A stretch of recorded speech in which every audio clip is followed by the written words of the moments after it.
Lisa Marie Presley, Lisa Marie Presley, Lisa Marie Presley, present and future, visible and invisible, for we want to know about her. And we want to know, was she in debt? Did she really die of a heart attack? That had to be Tony. Was she using drugs? That also was Tony. Is she Elvis's daughter? Definitely Tony. And then also, did she reunite with her father in the afterlife? And so we'll see what comes up. And for what's hidden behind darkness, and the God and the saints will reveal the answers to our questions. Here we go. Amen. Amen. Way to go, Tony. This could get a little weird, guys. I'm already starting to feel a little weird. Me too.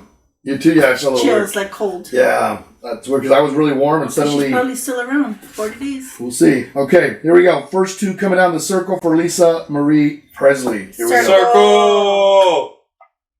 go. She reunited with Triumph. So she reunites with her family with Triumph right on the get-go. So she reunites with Elvis.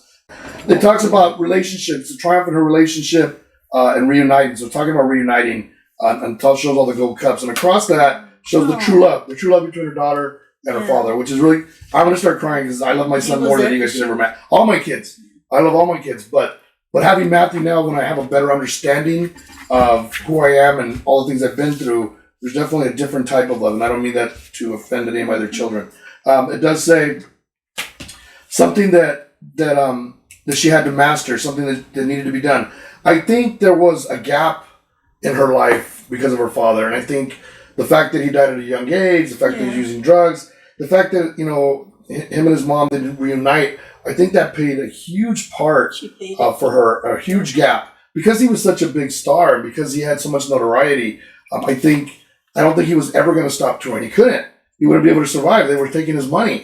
And so this is something that she finally has mastered, she's saying. I finally have him in the afterlife, but she hasn't. It says things are delayed, so she's going to go through and see she's going to get judged. But she's going to get to see him again, so she's already seen him. It says she's scared she's going to end up in hell. That's what she's saying. So, and most people who are using drugs and who are doing stuff, that's usually a key factor. And it says that was something that was kind of at times dominating her life. Yeah. So I don't know if she was in and out of that. I don't know if she was using it recently. Oh, she was in and out. Recently, I don't know, but she was in and out. It's kind of scary. And that's usually what happens. It's funny is that you stop drugs, you figure, I can just taste it again. And then all of a sudden, you get hooked. Yeah, you get hooked again, or it takes you out because your heart can't take that anymore. Because my heart. Okay, I don't know, maybe. Huh? I don't know about fentanyl. I don't know. I don't think they've done an autopsy. And if they did, they're not gonna tell us. Only because But if she used drugs and it makes sense the heart attack because using so many weakens your heart, and when you start using again, you can have a heart attack. And she was sober for a while. That's the difference. You start to get clean, your body kind of gets shocked again. Yeah. So it does. I'm not saying, but I just say partying. So it does say partying. So that's something that partying to me is using drugs and having fun, drinking, doing stuff. So I think there was still some habitual stuff that she was doing in her life. Maybe not been to the addictive point, but still habitually doing things. Social. It says, and so she's, I just said it, she's in judgment, so she's going to go to judgment. So she has to make the decision whether or not she's going to go up against God. I don't think she really did anything bad but to herself. And even though that's true, it's hard to still go up against God and say, man, I just couldn't get it together, or even when I tried to get it together and I was good, something would happen. She lost her son. That must have been, I don't know how I would even handle that for myself or something like that happened. It says, but now there's no more problems. It says, she's talking about that. She says, I'm not worried about money. And at the same time, so money, she was upside down in money, like big money. She was upside down in big money. She did some foolish things she talks about. And she spent money on maybe drugs, maybe just buying things or just trying to survive. But from my understanding, and I just heard this, I think today, that the mom got $16 million or something. Did the mom get? The mom had the money. The mom had the money, right? Didn't give her any. Nope. Yeah. That's maybe because she was self-made, and that's what the riff was over the money. That could have been it, yeah. But the mom had money. It does talk about lovers. She had other lovers. Talked about things that just didn't magically happen for her in her life, although they should have. You would think, I would think, you're the daughter of Elvis Presley. One of the greatest, he's the greatest of all time in selling music. Nobody's beaten him. Yeah. Nobody's ever beaten him. And so you have to know there's probably still some, I guess there's a time limit on how long they can keep the rights to the royalties, right? But she was 25. She gained all the royalties on her 25th birthday. On her 25th birthday. So how much did she gain? she gained inherited the estate, which had grown to an estimate of 100 million. And she lost all of that? And she sold 85% of her father's estate in 2004. Biggest mistake ever. Was that Graceland? The Graceland? Probably no. He had a house. You know, he had a house in Sherman Oaks. Oh, I didn't know that. Yeah, it's still there. It's a big white. It's all white. Beautiful. Sherman Oaks is a house. No, it's in the valley. My bad. It's in the valley. San Fernando Valley. All right. I went by it. All right. Talks about upside down with her mom. Problems with her mom. Things are going on there. But now she feels like she's at home. She says she wasn't happy. She just wasn't happy. Like, no matter what she did, she felt like she didn't fit in. She was incomplete. There was just a lot of things that were missing for her, and she couldn't beat it. She couldn't triumph. It talks about, and she doesn't want to start again. She's kind of hoping that that's it. I don't have to go back. I don't want to do it again. I don't want to go through this again. And like I said, there is definitely, for all you guys that are out there, you can get as mad as you want at me. There's definitely a factor when it comes to not having your father in your life. I mean, it's a big thing. The nuclear family is a big thing in how a child grows up. It says things were so completely incomplete for me. She says I was upside down in love. She says at the same time there was a lot of stress I had because now there's things about money. So you got to wonder if she didn't get to the point where she was impatient. It talks about her getting impatient and frustrated. She was in debt right at this point. So you got to wonder. And she had small kids. She had 2 small kids. She Yeah, had 4 in total. You got to wonder, because I just saw a show the other day and they were talking about someone who said, it's Yellowstone. I was watching Yellowstone.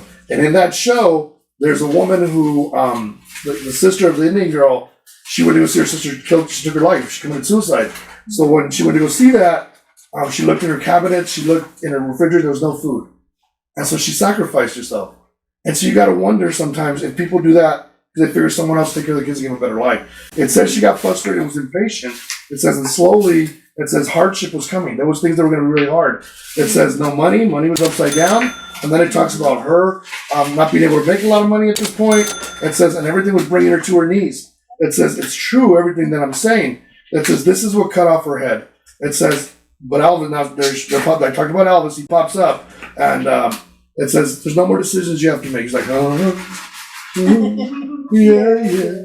It says, an angry man, like angry with her that she took her life. You know what I mean? But he can't really say anything because he basically did the same thing by using drugs. It says, and at this point, like she has nothing to be afraid of anymore. There's nothing afraid of losing. She's gone. It says, things are clear now. Things should be very clear. It says the things that didn't work out in your life or didn't work out in her life, her spirituality was gone. She had lost kind of hope in a lot of things. As strong as she portrayed herself to be, it says there was a lot of karma on her as well. It says, and she wasn't happy anymore. It says, and what's left is her kids, and that's what it says. That was an interesting reading. I don't know if you guys want to keep going. I did go to the circle after you said that, even though I wasn't going to. It says, I'll just keep going. I'll throw her old cards. It says, her mom, who has money, it says, no destruction there. It says, who's going to now probably be depressed over this. It says, but she knew that there's nothing she could do. You can't stop someone. There's my card saying and telling you guys kind of what's going on. It says, had a man that she thought loved him. He died. Talks about that. That left her brokenhearted. And it says, and things, there was nothing worth living for at this point, besides her kids. But if she couldn't be able to take care of them and they were going to struggle, that makes it really difficult. She goes, there's no fruit on the tree. She says, I had to bring things to an end. Talks about her death and everything else, bring things to an end. And then it says, so the roads could open up for them. It says, this is something that I was challenged for. This is something that was dark. I know it was really dark. She says, my family, she says, that was the obstacle. She says, in defense of that, she goes, what difference would it make if I would return? She goes, I know God's upside down with me. Oh, yeah, that's why she's going to get judged. That's the scary thing about suicide, that it's, man, if you're doing it for the right, but still, tomorrow brings another day, man. And there's always opportunity. That's what God's saying. He's saying there was still opportunities left. It says, but there was so much from the past that was scarring. It says, but a big change was coming over the horizon. She just couldn't see it. It says, and so there'll be no sun now. And now in the circle of life, things have come to an end. She had to deal with the 2 demons, the 2 things in her life. Living her life and living it darkly. And it says, and she knew she was upside down in love, and she was just discontent. She was discontent, even though she knew she could, go out with anyone and do anything. It just wasn't her thing. She could always return to love. It just wasn't her thing. She didn't have that energy no more. It says, and at the same time, people who tried to help her and tried to do things with her world, she just turned their world upside down. And so then nobody wanted to help anymore, and that left her alone. It says, and now there's no more burden on her back. Where she was once tied up, there are no more roads. So the roads closed down on her, and I think whatever happened, because they're never going to say that they won't say she committed suicide. They won't say that. But you just don't know. You kind of know. She could have OD'd and that caused the heart attack. Could have been.